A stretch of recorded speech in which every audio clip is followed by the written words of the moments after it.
welcome to another episode of Oh What a Lovely Podcast. I'm Angus Wallace. Jessica Meyer and Chris Kempshall are with me as always.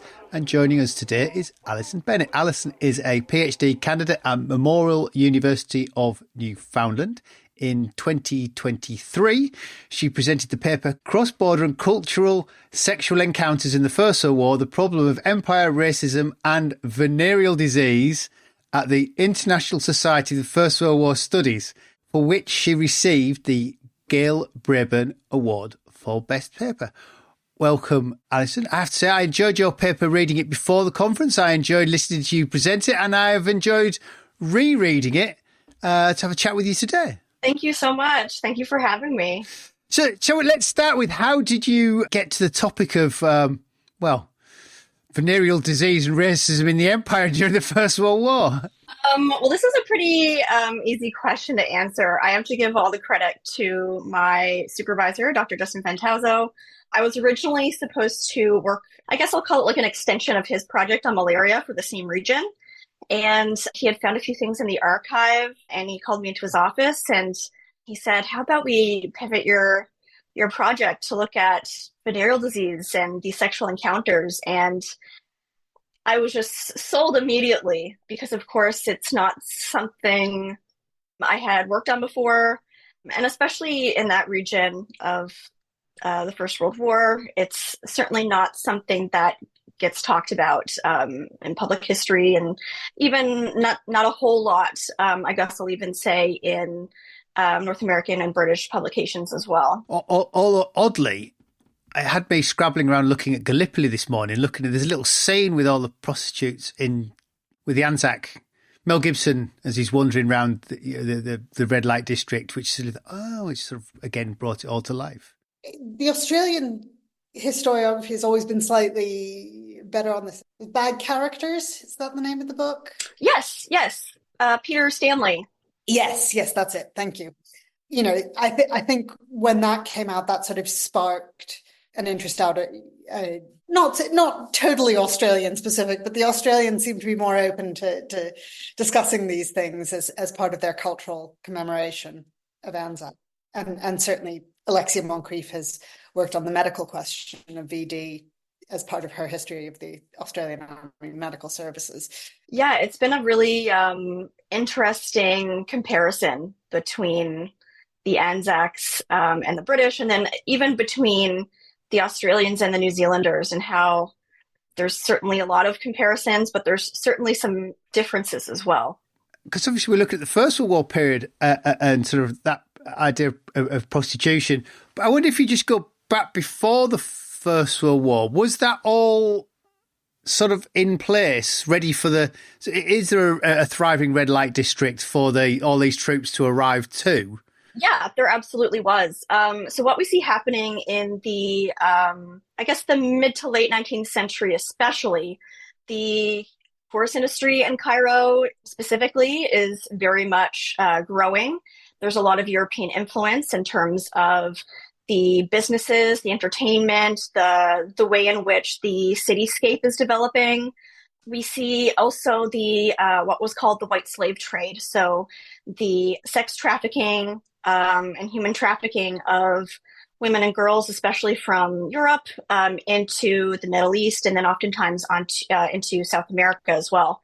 So there was certainly this kind of growing industry there. There was also some women who ended up in the sex trade before the First World War because of economic and financial difficulties as a result of what was just generally going on in the region in terms of the lack of opportunities for their partners and even women themselves if they weren't married.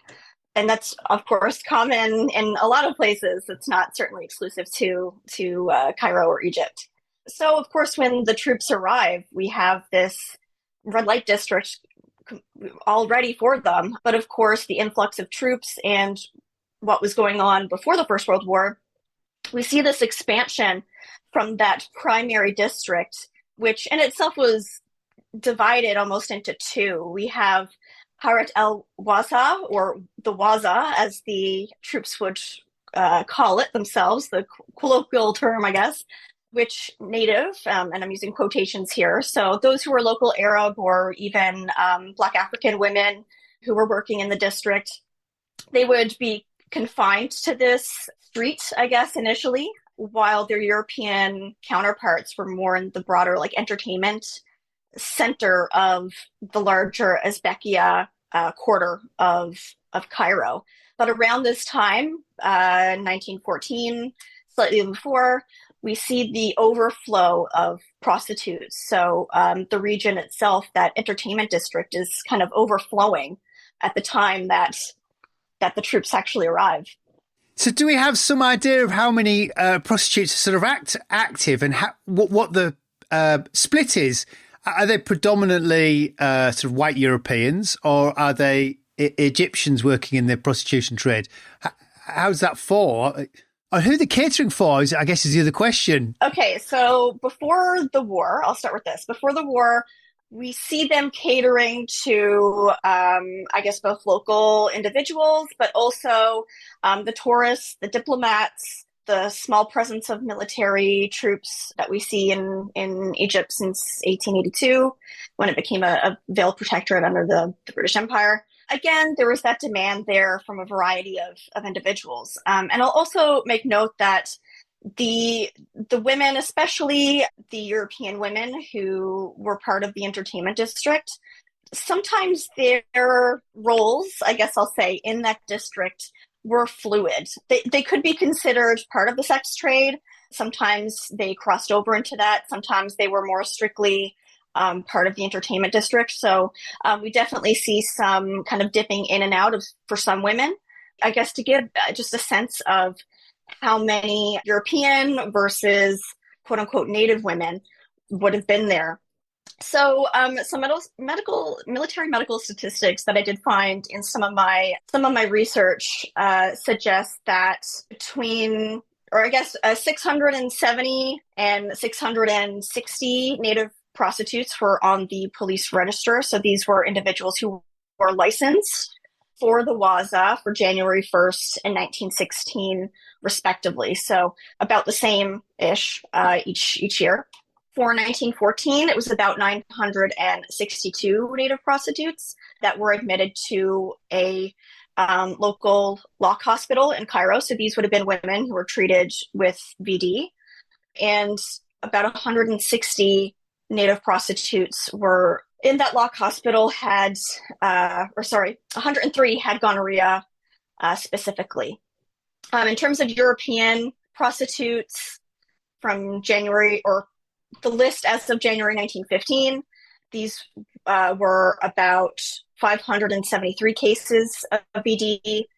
So although we don't know exactly how many, and you'll read things where they say tens of thousands of women in the sex trade, the numbers in terms of what we have for the lock hospital, what we have in terms of the registration, gives us a sense, but it's just a really small piece of that puzzle in terms of what can be known. What I find so interesting about this research area, and it's part of it is like a broader trend at times, is, you know, I don't think it's a massive reach for us to go, you know, there would have been times in the past that kind of both academically and kind of socially, culturally, this type of research would not necessarily have been warmly welcomed in historical fields.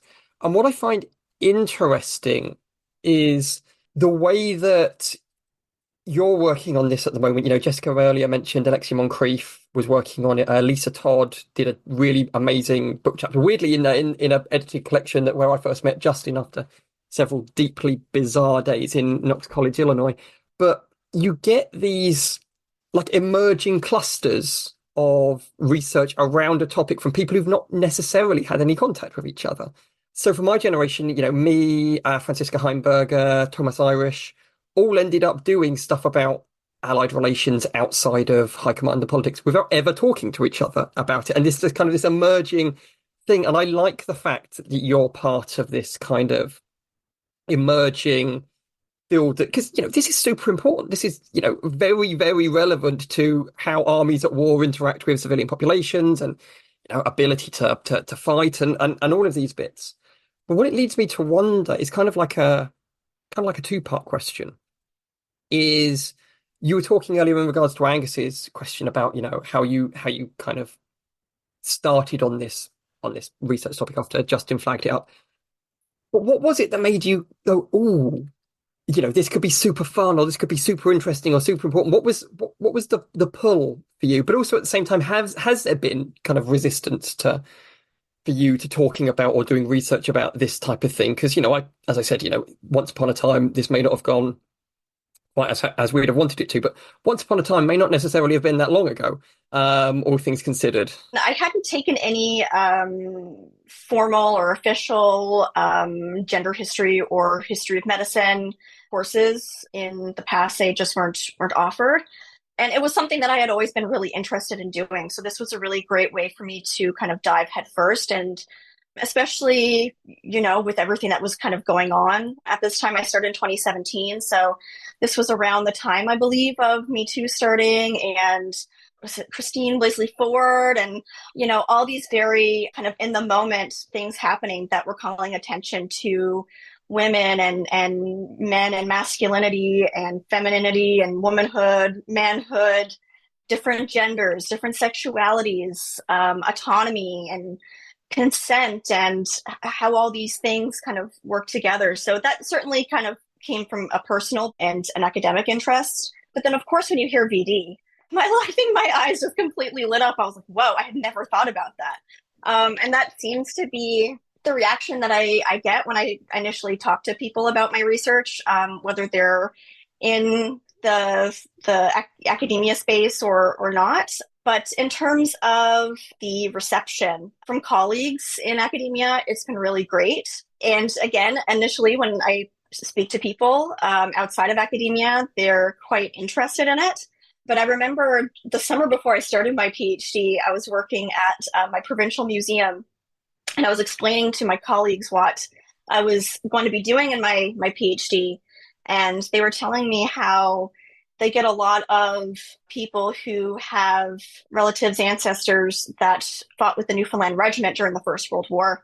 And they come in and they're quite horrified to see VD on their family's records, and they want it scrubbed off. They think it's a bad look for the relative that they hold in such high regard. It's not heroic. And, of course, the Museum and Archives are like, we can't do anything, contact Archives Canada. I think it still suggests that there is that taboo. And I think, a lot of, especially older generations, would find that still, very alarming. Whereas I think the younger generations, and of course scholars who have more, especially scholars, have more context for the fact that this is not surprising to see VD and various forms of sexual encounters in wartime and conquest. So those who are kind of outside that find it quite alarming, especially if they have a personal connection to it. Can I ask sort of a follow-up question from the first half of your answer on that, which is, you were talking about Me Too as sort of part of the context. And at the moment, I'm actually writing something that is supposed to be in part responding to a question about how the centenary period or how doing feminist and intersectional histories in the centenary period might have shifted discussion. Was the centenary at all influential on your interest in the First World War broadly, but in terms of thinking about what question you did alongside contemporary issues like Me Too? So I'll kind of go back a little bit as well to kind of provide a bit of context to my answer. So in 2016, I actually went with a group from the University of New Brunswick. It was a teacher's development trip to battlefields, First World War and Second World War battlefields in northern France and Belgium. And I had just finished my Bachelor of Education degree, really missed doing history, and saw this opportunity, thought it would be amazing, loved to travel, wanted to go back to northern France, and just thought it would be a great opportunity. It was absolutely fantastic. Highly recommend to anybody in Canada who's listening. At that point, I was like, God, I really miss studying history, being, eyes deep into research and asking questions about what other people have done, asking my own questions about things that felt kind of unanswered. So it had always been at the back of my mind. And then, of course, the following year, I come back to academia. But in terms of the centenary itself, and I'll say that that was in 2016. So we were in that middle kind of stage of the centenary at that point. So in terms of how it's kind of framed, how I look at things, certainly it brings a lot of questions about the men on these forgotten fronts, quote unquote, forgotten fronts or peripheral fronts, because the Western Front does take up so much space, not just in academia, but of course in popular memory, popular history. So it's great that I get to highlight an area of combat that isn't, I guess, as well known or as discussed, but specifically the encounters of ordinary men who were in service and the people that they were encountering in these regions, especially say in Greek Macedonia. That's not really something that there's much research on at all. So it definitely, there's a lot of space for me to add through my research in terms of helping to, I guess, add to the memory that we already have of the First World War and helping to reshape it.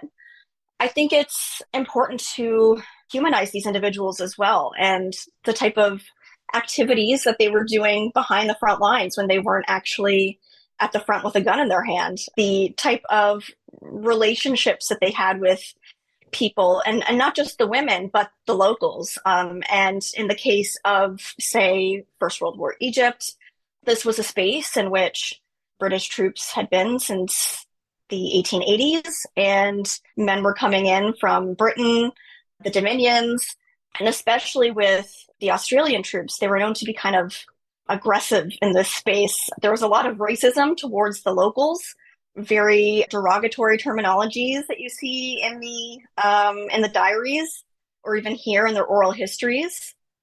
So it says a lot about the international politics of empire at that time, but also what the ordinary individuals were taking from home and then imposing onto the space that they were occupying.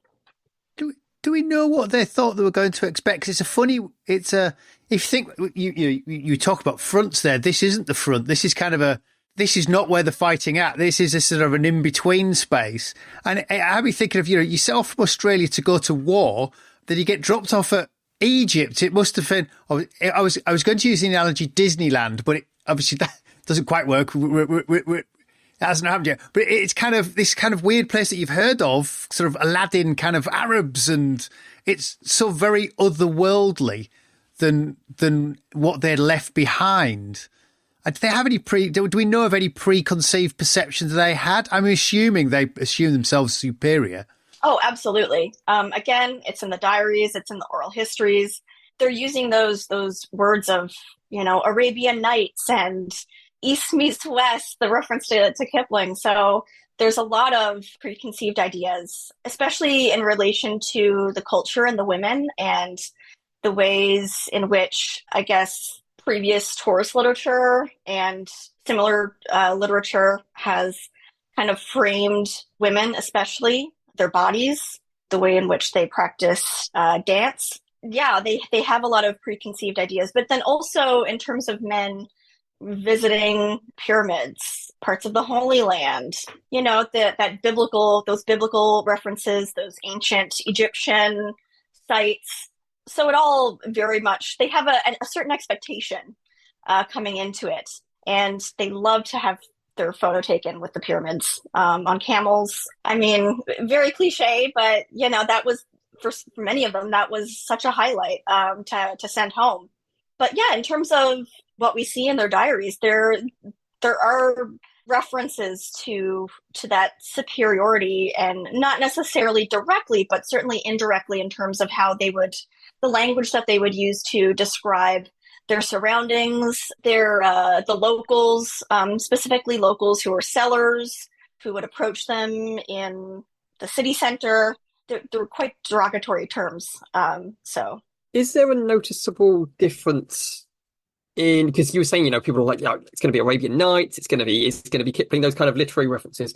Because we know from Justin and Rob Nelson's work that a lot of the British soldiers going over there are taking a very classical, we're going to go and do the Iliad and the Odyssey and the like. I mean, firstly, I don't think you are. I'm not sure about all British, because there's a class element to that.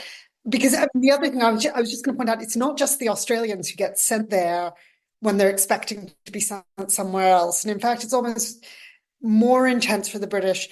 So the Leeds pals end up in Egypt in 1915 before they're then sent back to the Somme, which is their first actual experience of combat. So they're gone from the north of England to Egypt, back to northern France. It's all very sort of messy. And for a lot of them, it's the first time they've been out of Leeds, let alone out of the country. The diaries I've read tend not to refer to Arabian Nights. They do refer to camels. They like the camels. Yes, they do like the camels. Yeah, I think that's a really important point. Thank you for bringing that up. Yeah, we certainly do see that class divide as well in the diaries in terms of who's saying what kind of background they're coming from. I think it's also important in terms of class to recognize that for those who were coming from the working classes, especially in terms of, I guess, just to kind of go back to the Australians and New Zealanders, as Richard White has referenced in some of his work, that travel ethos, it was their way of traveling. They wouldn't have had such opportunities otherwise.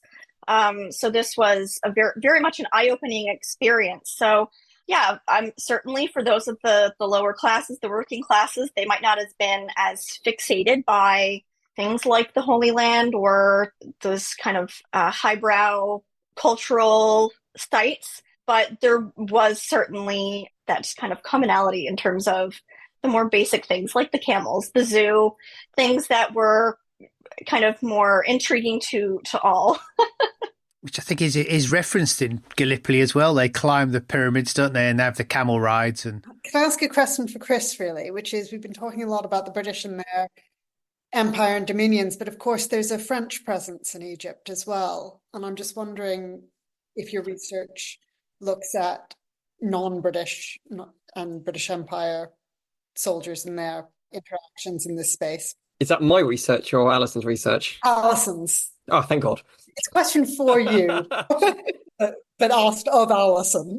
I don't have a whole lot in terms of the French, but yes, certainly we do see that French presence. Alexandria is quite known, I guess, at this time to have that French affiliation. Because my doctoral research also deals with Greek Macedonia, so specifically Salonika, I see more of that interaction on that side. But certainly Egypt, Syria, Lebanon, all those regions were certainly very, I guess, diverse in terms of the Allied troops that were there. The French, the British, the Indian troops, the Newfoundlanders were in Egypt at one point, so alongside the Anzacs in Gallipoli. So there's certainly a lot of people from so many different areas that would not have encountered each other otherwise. So it certainly was a bit of melting pot, if maybe that's not quite the right way to frame it, but certainly a diversity of individuals from the empire in terms of the white soldiers, I'll say.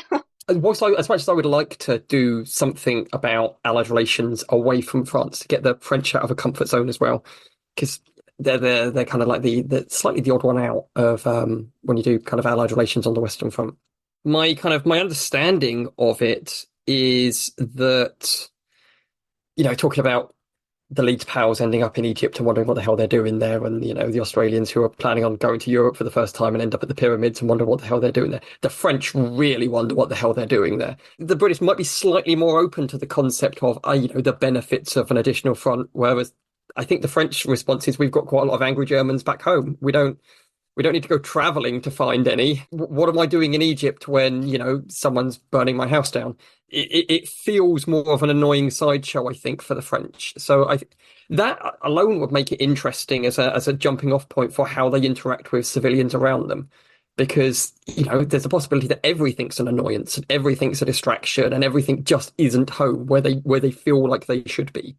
You mentioned Salonika. I was slightly intrigued now. Is there a difference between sort of, I'm not sure how to phrase this, sort of, that was the rates of prostitution, say, in Cairo to, say, Salonika? Are there two very different things going on there? Because presumably one already had had an existing red light district where people are gravitating to. Presumably Salonika is a very different experience. Certainly there was a thriving sex trade in Salonika as well, especially because we see the Balkan Wars and just the years prior to the war. So there's, certainly some refugees and whatnot.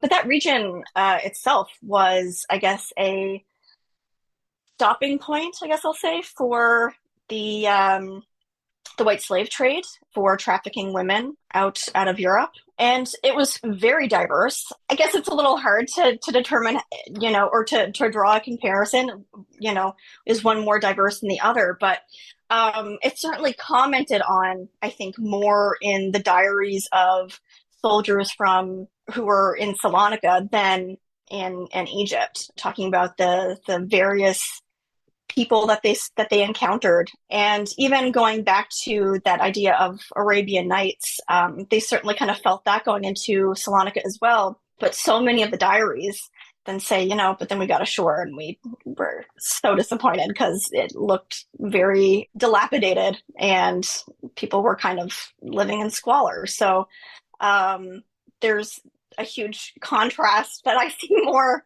on that in Salonika in that sense than I do in terms of Egypt. Which presumably Cairo and Alexandria relatively compared to Salonika wealthy, with the trade and traffic passing through Suez Canal connections must have brought money, which I don't mean to make it say it sounds glitzy, but it probably looked glitzy compared to Salonika. Oh, absolutely it did.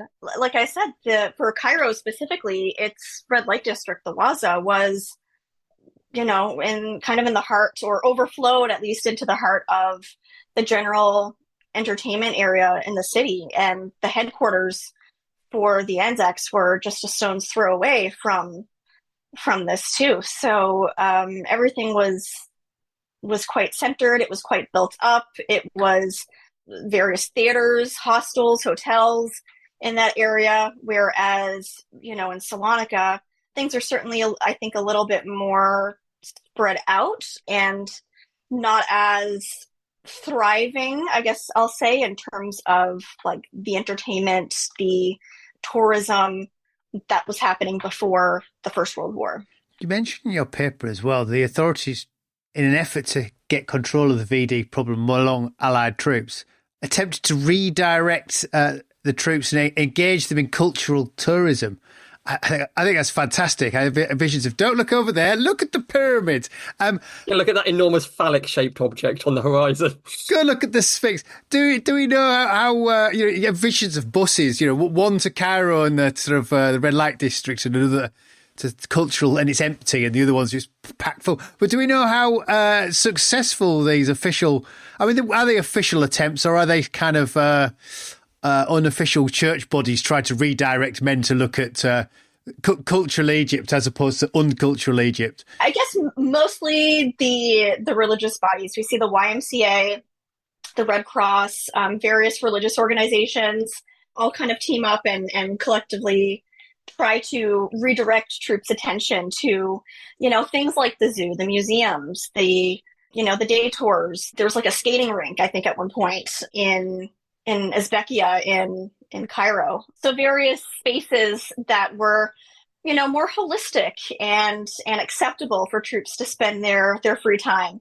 And even at one point, and I don't even think it was that long after troops arrived, so it was probably maybe like in early 1915, they were actually marched through the Waza in daytime so that they could see what the women were like in daylight, so that they would realize how horrendous the place was, the women were, it didn't work. I mean, we see it in the numbers, we see the diaries, they were still going. Just in terms of thinking about the question of gender that is very much part of your paper, were there opportunities for men to encounter women outside of the sex trade? Is that part of the polite garden parties, is what I'm thinking here, which you certainly get these in hospitals, that the idea is that recreation involves mixing with women in ways that doesn't occur outside the hospital space. I'm just wondering if in spaces of relax, and you get some of the work being done on the YMCA points to the way in which this happens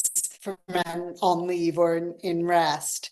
Does this happen in Cairo at all, or is this something that's more likely to happen on the Western Front? So it does happen. It's not something that's super prevalent in terms of romantic relationships, but beyond the hospital encounters in terms of nursing. And in terms of the YMCA, they'll, comment how it was so nice to see a woman from home working at the YMCA or working in some capacity as in, providing leisure relief, etc.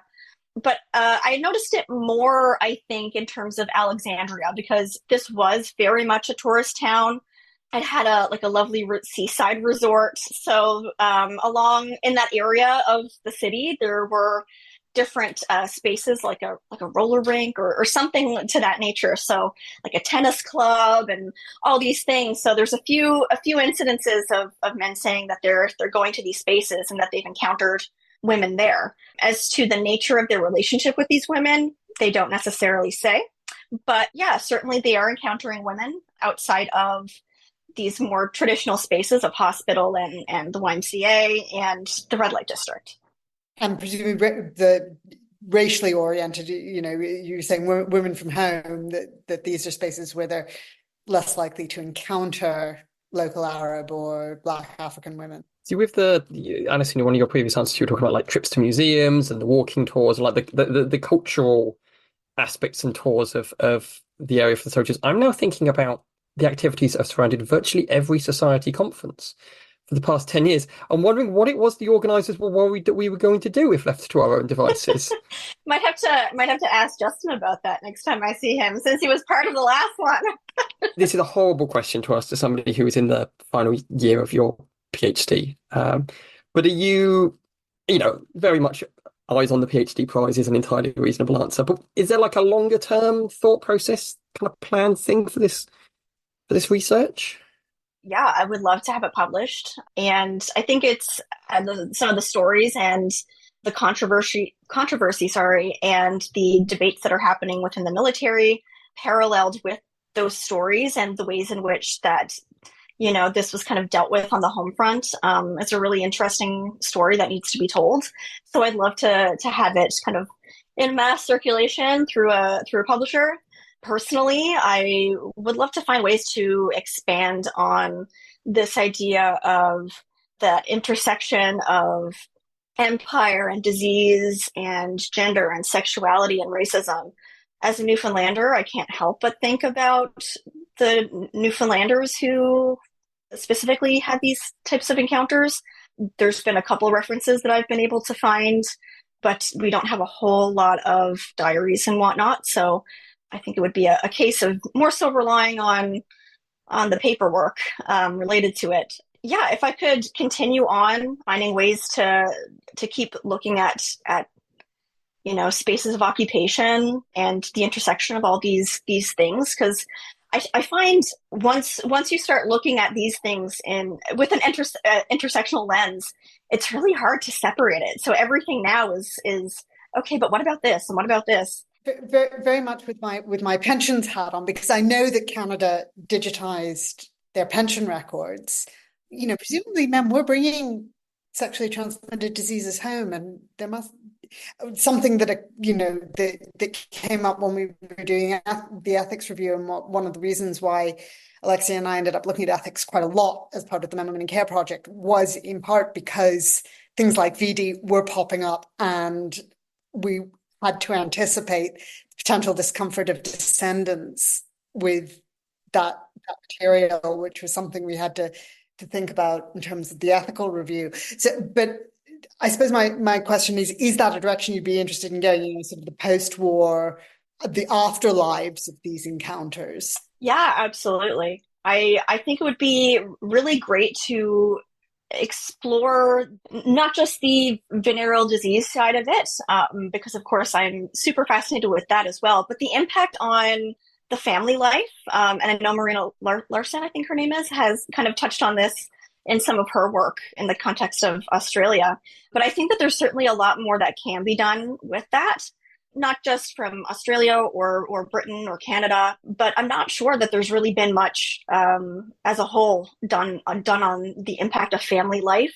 I think Ginger Frost has an article that kind of touches on that a little bit. She has accounts for one man whose wife wanted a divorce because she found out he was engaging in a sexual encounter in Egypt. So I think that these things were probably more, I don't want to say common, but certainly happening more than we probably think. So I'd be very curious to see what the documents say, what the archive says about this. And then also, and I had a conversation with Dr. Julia Late about this when I was in London back in September, the possibility of children from these encounters as well. Of course, that could be quite difficult to find, but certainly any evidence of that, I would love to be able to dive deeper into that. I just think they definitely were talking to Alexia on that, because she's come across at least one illegitimate child who ends up in an Indian orphanage. Oh, okay. Okay. Is the subject of considerable discussion in the pension archive. Yeah, so I guess the pension archive is where I need to really kind of dive deep next, I think. I think there's potential there. Yeah, absolutely. Very good. So it does make you wonder how much it was in the public discourse at home just after the war, venereal disease. But I mean, even after the war, like on the British front, there's a lot of discussion about, and I guess a lot of this discussion comes from the ways the pressures from the Dominions for troops accessing prostitutes, specifically on the Western Front, but then also what we see happening on the British home front during the First World War. But there's a lot of discussion on public health and how public health can try to limit the spread of VD, and they were trying to actively make it, you can kind of keep it on the down low, but, at least come to the clinic and get it dealt with rather than just hiding it. So, and that was something that obviously comes up in my own research, because all these numbers can certainly give us an idea. There was, over 400,000, I think, between British and Dominion troops on all fronts during the First World War. But how true are these numbers? Certainly there were men that, especially I would imagine, the officers, those of the higher military echelon that were not getting put down on the books as a statistic, those who would have went to quack doctors, those who completely hid it. So it's difficult to say what the actual number was, but I think it's not unreasonable to suspect that it was quite a lot more than what's actually said in the medical statistics. So the conclusion that we're taking from this podcast is we definitely think there's a future in VD. Good work, everybody. Yeah, absolutely. Future in VD. Well, with that, shall we draw things to a close? We're having a field trip for the next episode, Chris, aren't we, and Jessica? Yeah, you're making me leave the house. To make you travel north, Chris. Make you brave going north. You might have to have more than 1 millimetre of snow to deal with. I'd say, how much snow are we expecting in the next 2 or 3 weeks? I do still have my snow boots from Norway. I thought you could say from Norfolk. So we're going to see All What a Lovely War, a new production. It'd be interesting to see how different it is from the film and how that might vary from any other production. What a new slant on it might or might not be, if they have indeed put a new slant on it. We've talked about how the film was of its time, so it'll be interesting to see what 2024 makes of it. Yeah, that could be fun. Well, Alison, thank you for your time. We've enjoyed that very much. Thank you so much for having me. It was great. Very good. Right, guys. Well, we'll see everybody whenever it is. I shouldn't really talk about months because we all get very confused. So we'll see you all next time for Oh, What a Lovely War. Yay!